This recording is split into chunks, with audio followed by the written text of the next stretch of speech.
कहानी की शुरुआत होती है और हमें एक लड़के एरन को दिखाया जाता है जो एक भयानक सपने को देख रहा होता है। तभी लड़की मिकासा उसे नींद से जगा देती है। एरन नींद से उठता है और फिर कहता है पता नहीं वो सब क्या था, पर वो बहुत ही ज्यादा भयानक लग रहा था। मिकासा एरन को देखती है और उससे लगता है कि एरन रो रहा था। वो उससे पूछती है एरन क्या तुम रो रहे थे। सीन यहाँ से शिफ्ट हो जाता है और फिर हमें इस जगह को दिखाया जाता है जो चारों तरफ से ऊंची ऊंची दीवारों से घिरा हुआ था और इन दीवारों के बाहर बड़े बड़े इंसानों को दिखाया जाता है जिन्हें टाइटन कहा जाता है। अब मिकासा और एरन जंगल से लकड़ियां लेकर के घर लौट रहे होते हैं। एरन मिकासा से कहता है कि तुम किसी को मत बताना कि मैं रो रहा था, जिस पर मिकासा कहती है ठीक है मैं नहीं बताऊंगी, वैसे भी तुम्हें खुद नहीं पता था कि तुम रो क्यों रहे थे। रास्ते में उन्हें मिस्टर हैंस मिलते हैं जिन्होंने ड्रिंक किया हुआ था। एरन उनसे कहता है कि आप ड्यूटी पे हैं, आपने ड्रिंक किया हुआ है। जिसके बाद मिस्टर हैंस कहते हैं कि हमें भूख प्यास का सामना करना पड़ता है और बदले में हमें मिलता ही क्या है। एरन गुस्से में कहता है अगर आप खुद को इतना कमजोर बना लेंगे तो उन टाइटन से लड़ेंगे कैसे। जिस पर मिस्टर हैंस कहते हैं कि मैं भला टाइटन से क्यों लड़ूंगा। एरन गुस्से से कहता है कि अगर किसी रोज टाइटन दीवार तोड़ के अंदर घुस गए तो हम तो आपकी निगरानी के चक्कर में मारे जाएंगे। मिस्टर हैंस का एक साथी तभी पीछे से आता है और हंसते हुए कहता है देखो बच्चे, पिछले 100 सालों में उन्होंने सिर्फ दीवार को खुरचा ही है और कोई नुकसान नहीं किया है,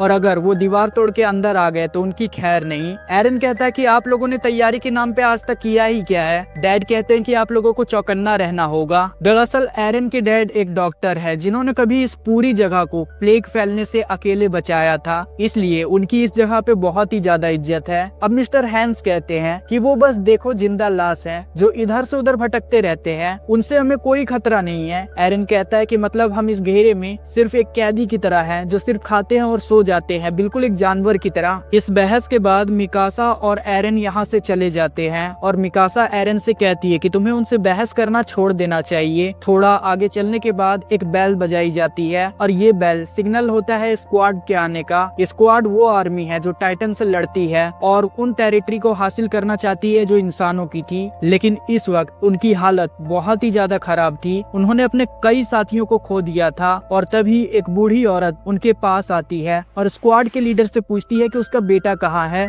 जिस पे लीडर थोड़ा भावुक हो जाता है और उससे कहता है कि काश मैं कह सकता कि वो ठीक है, लेकिन वो उसे कटा हुआ हाथ उसके बेटे का सौंप देता है। वो बूढ़ी औरत दुखी हो जाती है और उससे पूछती है कि कह दो कि उसकी मौत जाया नहीं गई, उसकी मौत इंसानियत के लिए फायदेमंद हुई। लीडर कहता है कि वो बहादुर था, लेकिन सच तो ये है कि उसकी कुर्बानी बेकार गई। हालात ऐसे ही रहेंगे, हमारी सारी कुर्बानी बेकार गई, हमने बहुत से लोगों को खो दिया है। अब लीडर पूरी तरह से टूट जाता है और रोते हुए कहता है कि तुम्हारा बेटा मेरी वजह से मारा गया और सबकी मौत का सिर्फ मैं ही जिम्मेदार हूँ और बदले में मेरे हाथ कुछ भी नहीं लगा। दरअसल बात यह है कि टाइटन बहुत ही ज्यादा ताकतवर है और साइज में इंसानों से कई गुना ज्यादा बड़े हैं। आज तक इतिहास में ऐसा कभी नहीं हुआ कि इंसान टाइटन से जीत गए हो, लेकिन स्क्वाड कोशिश कर रही है। अब इन सब चीजों को देख करके भीड़ में एक आदमी दूसरे आदमी से कहता है कि हमारी कमाई इन बुजदिलों का पेट भरती है, लेकिन बदले में हम बस इस तरह का ही तमाशा देखते रह जाते हैं। एरन ये सुनता है और उस आदमी को एक डंडे से मारता है। मिकासा उसे तुरंत वहाँ से खींच करके लेके चली जाती है और दीवार पर उसे पटक देती है और उससे पूछती है कि क्या तुम स्क्वाड ज्वाइन करने के बारे में सोच रहे हो। एरन कोई जवाब नहीं देता है, लेकिन उसकी खामोशी साफ बता रही थी कि वो स्क्वाड को ज्वाइन करना चाहता है। अब मिकासा और एरन घर लौटते हैं और एरन की मॉम उन दोनों का स्वागत करती है और वो डिनर टेबल पे बैठ जाते हैं। मिकासा डिनर टेबल पे सबको बता देती है कि एरन स्क्वाड को ज्वाइन करने के बारे में सोच रहा है, जिस पर एरन बहुत ही ज्यादा गुस्सा हो जाता है और वो गुस्से में कहता है कि मैंने तुम्हें मना किया था ना कि किसी को मत बताना कि मैं स्क्वाड ज्वाइन करना चाहता हूँ। एरन की मॉम बहुत ही ज्यादा गुस्सा हो जाती है और एरन से कहती है ऐसी बकवास बात दोबारा अपनी जुबान से निकालना भी मत, मैं अपने बेटे को मौत के मुंह में नहीं जाते हुए देख सकती। एरन भी गुस्सा हो जाता है और कहता है कि मुझ पे चिल्लाइए मत। एरन के डैड एरन से कहते हैं कि तुम्हें बाहरी दुनिया का कोई भी अंदाजा नहीं है, जिस पे एरन कहता है कि मैं जानता हूँ, पर वो इस दीवार वाली जिंदगी से काफी अच्छी होगी। मैं बेवकूफ नहीं हूँ, मुझे पता है कि बाहर क्या चल रहा है, हर चौराहे पे मौत मंडरा रही है और इस तरह हम बैठे नहीं रह सकते।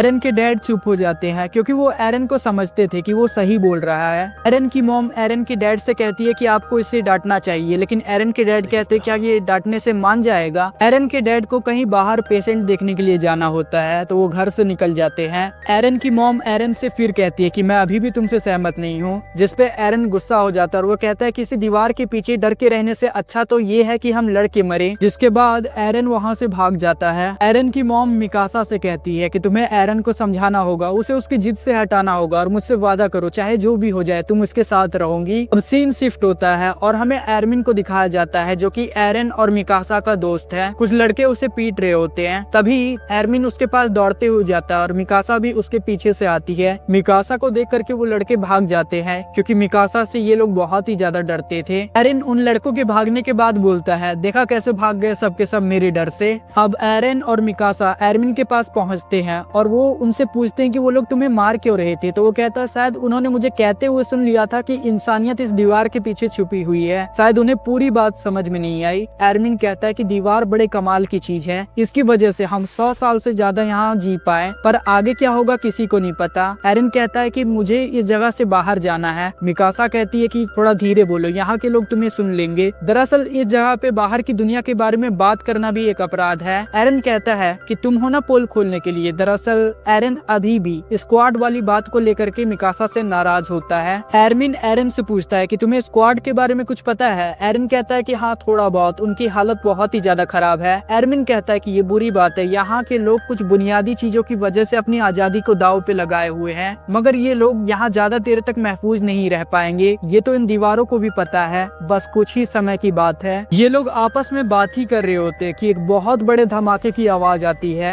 एरमिन उस तरफ भाग कर जाता है और पीछे से मिकासा और एरन भी आते हैं। वो लोग देखते हैं कि एक बहुत ही बड़ा टाइटन जो बाकियों से दिखने में और साइज में भी बहुत ही ज्यादा बड़ा है, वो वॉल को तोड़ रहा है, जिस वॉल ने इस जगह को टाइटन से बचा कर रखा था। एरन कहता है कि ये नामुमकिन है, दीवार 50 मीटर ऊंची है, ऐसा कैसे हो सकता है। पर एक ही झटके में वो टाइटन उस पूरी दीवार को तोड़ देता है और पूरे शहर में अफरा तफरी मच जाती है और बाकी टाइटन भी उसके पीछे से शहर में घुसने लगते हैं। एरन और मिकासा दौड़ करके अपने घर जाने की कोशिश करते हैं, जहां एरन देखता है कि उसका घर जमीन में धंस गया है। एरन अपनी मॉम को पुकारता है, उसकी मॉम का आधा शरीर मलबे में फंस चुका होता है। एरन घर के उस हिस्से को उठा करके अपनी मॉम को निकालने की कोशिश करता है, तभी एक टाइटन उनकी तरफ बढ़ने लगता है। एरन अपनी मॉम को निकालने के लिए पूरी कोशिश करता है, लेकिन एरन की मॉम को समझ में आ जाता है कि वो यहाँ से नहीं निकल सकती है। एरन की मॉम एरन से कहती है कि वो मिकासा को लेकर के यहाँ से चला जाए। एरन कहता है कि मैं अपनी पूरी कोशिश कर रहा हूँ, आपको अपने पैरों पे खड़ा होना होगा, पर एरन की मॉम कहती है कि उनका पैर टूट चुका है, तुम मिकासा को लेकर के यहाँ से चले जाओ और वक्त बर्बाद मत करो। एरन मना करता है, पर एरन की मॉम गुस्से से कहती है, बस आखिरी बार मेरी बात मान लो और यहाँ से चले जाओ, क्या तुम चाहते हो कि हम सब यहाँ मारे जाए। तभी मिस्टर हैंस वहाँ पे आते हैं, जिसे एरमिन ने बुलाया था। मिस्टर हैंस उस टाइटन की तरफ बढ़ते हैं और मन में कहते हैं कि मुझे इनकी जान बचानी ही होगी और यही मेरा फर्ज है। लेकिन जैसे ही वो टाइटन के करीब पहुंचते हैं, उनके मन में डर आ जाता है, क्योंकि वो टाइटन देखने में बहुत ही ज्यादा भयानक और बड़ा लग रहा था। मिस्टर हांस पीछे मुड़ते हैं और एरन और पिकासा को वहां से उठा करके लेके चले जाते हैं। एरन की मॉम उन्हें देख करके शुक्रिया कहती है। एरन अपनी मॉम को पीछे मुड़ के देखता है और मिस्टर हांस के कंधे से उतरने की कोशिश करता है, लेकिन तभी वो टाइटन एरन की मॉम को हाथों से उठाता है और उन्हें चबा जाता है। एरन बस ये देखते रह जाता है और उसकी जिंदगी पूरी तरीके से बदल जाती है।